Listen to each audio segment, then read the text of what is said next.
music has the ability to go across all the divides of culture, race, religion, denominations. I think the challenge is to write those songs that give God glory. You never know where songs go, and I've always been surprised at that over the years, that who is listening.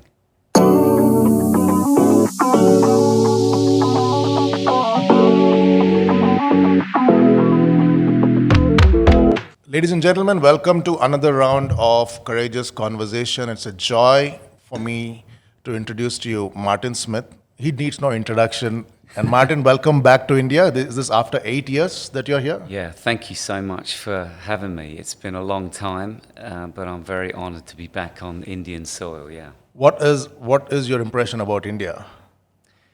Oh, it's mad, isn't it? Like, I just love the energy. I spent a day in Mumbai and now I'm in Hyderabad, and just great people, just brilliant chaos, and the most amazing food in the world. Great, yeah. Hyderabad, you should try a Hyderabadi biryani, which is absolutely Right. one of the world-class Let's do it. food. Yeah, let's do it. So we're going to talk a bit about you are a worship leader. You've been in the music industry for three decades, right? Yeah, seems like it, doesn't it? 3 decades. You moved from Delirious to. Yeah. What does the global worship scene today looks like? What does it? How have you seen it evolve for the better? Wow, well, that's a big question to start with. Look, I mean, of course, it depends where you are in the world, right? I mean, Right. there are many nations around the world that don't have an industry. They don't have a music industry. It's really only North America that has an evolved proper system and music industry and royalties and charts and things like that. So, when you come to places, even like the UK, it's not so developed, or, you go to, the nation of Romania, and then you come to India. Well, it's not very evolved.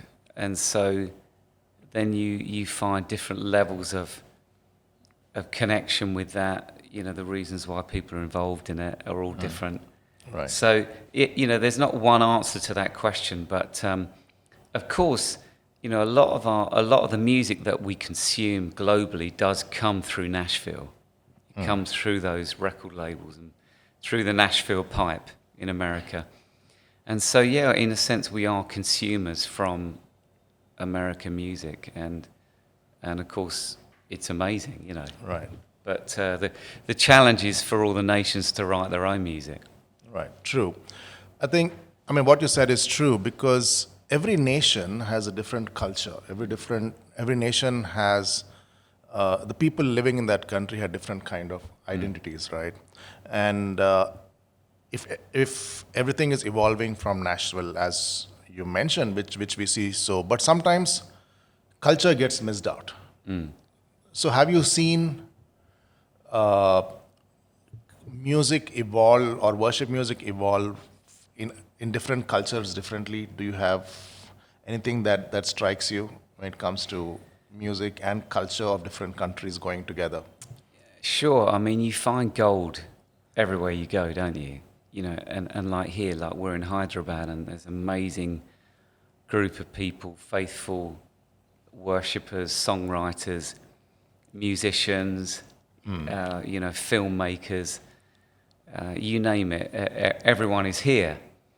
And so I guess the encouragement is to what is coming out of the soil Right.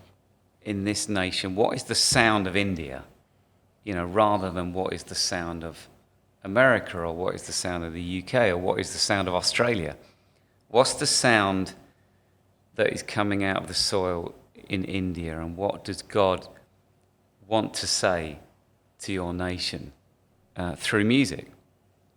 So it's up to the songwriters to sense that, feel that, put their ear to the ground and go, how can we communicate God's love to the people of India through song and try and write those songs. That's the challenge. Yeah, so true.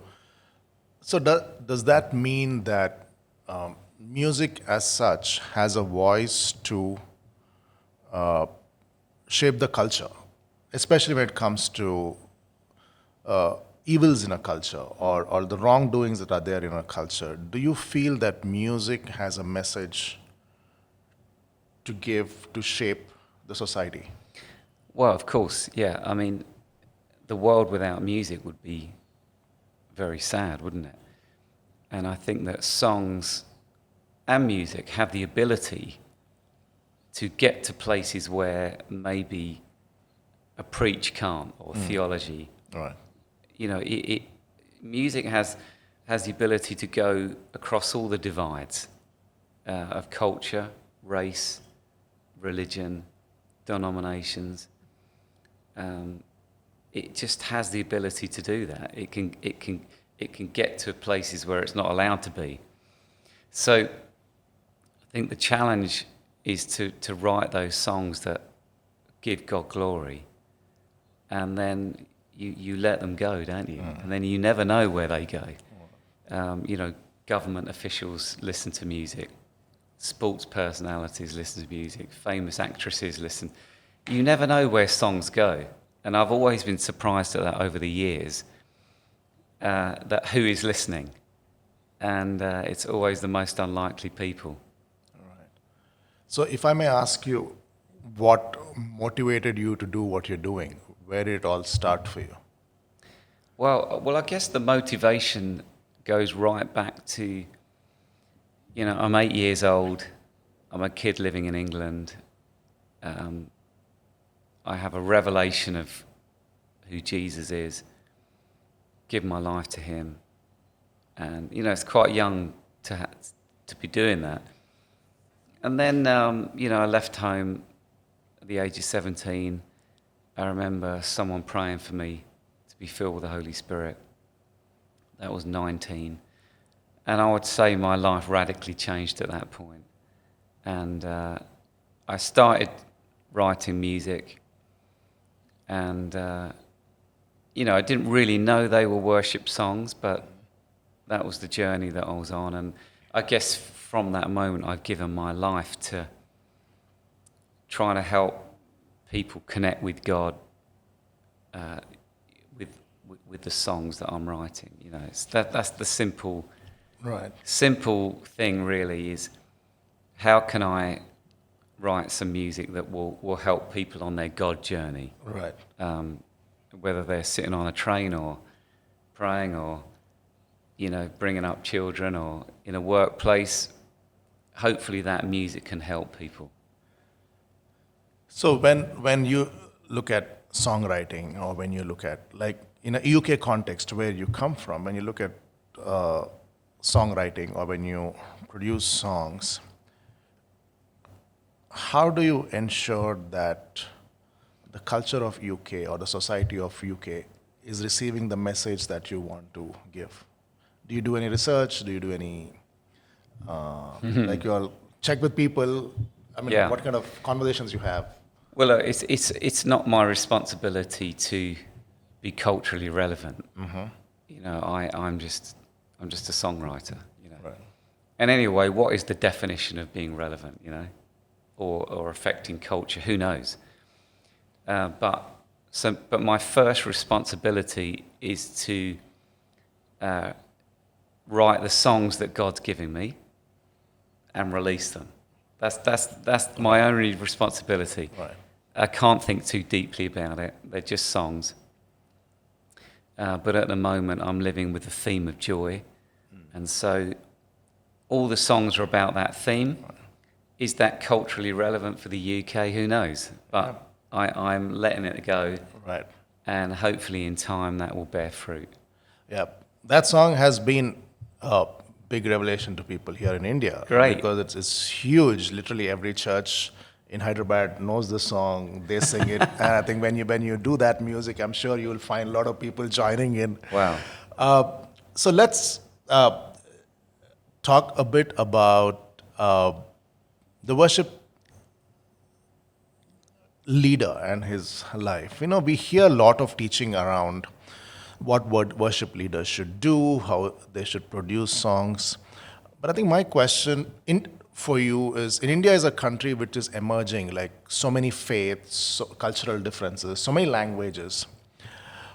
What does it mean for a worship leader, or who the worship leader should be off stage? Because we hear so much about what he should do on the stage, but I think my Yeah. question is, what should be a worship leader be like off the stage? Well, what a big question. You tell me. Um, well, I mean, there's 1,000 ways to answer that, aren't there? But I suppose it's like being a parent, isn't it? You want to be the same inside the house as you are outside the house. There's no point in telling your kids one thing at home and then when you're outside the house being completely different. You got to be authentic, haven't you, to who you are. So it's the same in ministry, isn't it, or in our lives. Like if you're going to talk about something on a stage, then you should be doing that in private. Right. And often we're not. Often we fail, and we're not. We don't live up to those expectations, even our own. But I think that's the key, isn't it? Is that if we talk about living a life, serving the Lord, laying down our life, then we have to do that wherever we are, public, private. That's the key, isn't it? And that's the journey that we're all on, right? So you can't talk about humility in worship on a stage and then not be submitted to your community and be in a marriage where you're a partnership, and it's and not be an overbearing parent. Yeah. So what I hear you say is that they have to be the same on stage and off stage in terms of how they behave, or how the passion that they carry, or the heart that they carry. There is always a challenge, right? Like when it comes to people who are part of worship teams in churches, right? Most of them are not like full time, right? They're all people who have their professional lives as well. But they take leading worship very seriously. So when we come to a church or a platform where we have to lead worship, how do you prepare yourself? What kind of heart should we be having as worship team members? Sure. That's a great question. Look, ultimately you just want the glory of God to come, don't you? You want the presence of the Lord to be with people. You want it to be manifest. Whether you're sitting at home playing guitar on your own, or with 100,000 people in a stadium, you want the glory of God to be there with you, So that's always the aim, right? And you pick different songs in different contexts. You shape it for wherever you're going to be. The way I would lead in a small room with 10 people is possibly different to how I would lead in a bigger situation. And but you learn to adapt and pick the right things to do the right things. But ultimately, this is not about us. You want the glory of God to be present, because when He's there, anything can happen. So He's the answer, not me and my music. True. Yeah, thanks for that. Because it's always going to be a struggle, right? Because there's always the self that wants to come out. Yeah. And I think take part of the glory for ourselves. But I think what you said is so true, that the glory has to go to God. Looking at another angle that always keeps cropping up, a question for musicians per se who serve in the church. Do they have a role beyond the church where they can influence? Like in church, yes, there is Christian music, there is worship music to do, but do you feel that they have a role and a message through music that they have to communicate beyond the church, outside the community, whether it's a social setting or a setting where there's so much of entertainment that's happening? How do you see that? Well, look, I mean, we all have slightly different callings, don't we? I have friends who their calling is to write hymns for the church, you know, and specifically for the saints to sing, you know, church people to sing those songs.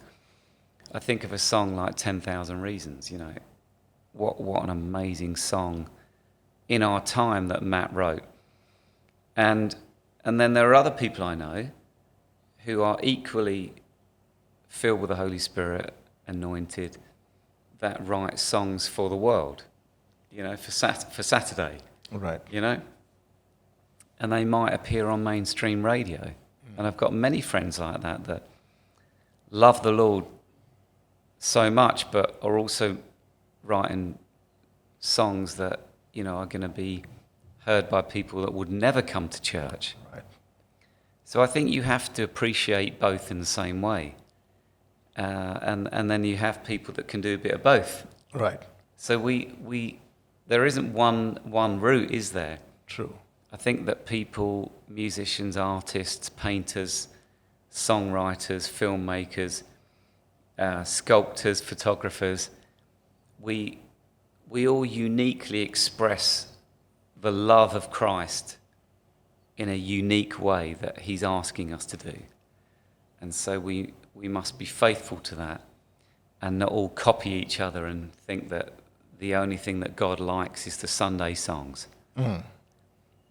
I think he loves those, but I don't think it's the only thing he likes. Yeah. Because sometimes we fall into the trap of thinking God only shows up on Sunday.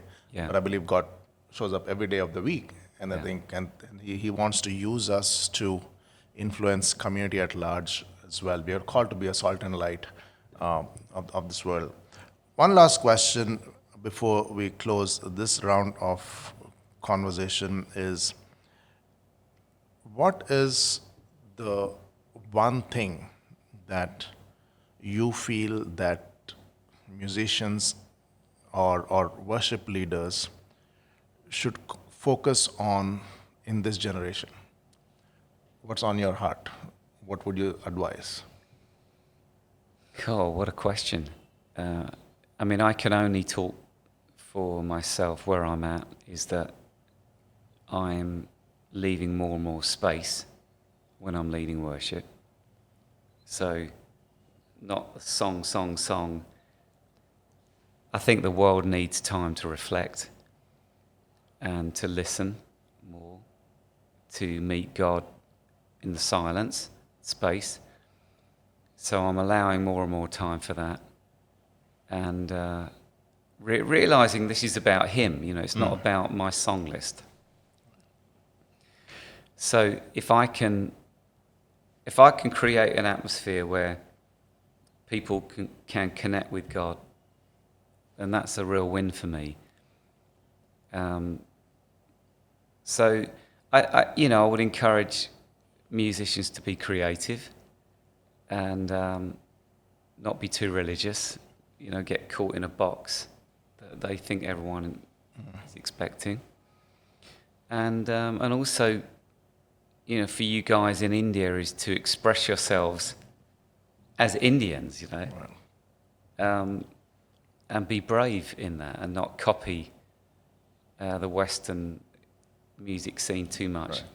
Be who you are, and bring a sound to your people that God is inside, that He's alive in that. Yeah.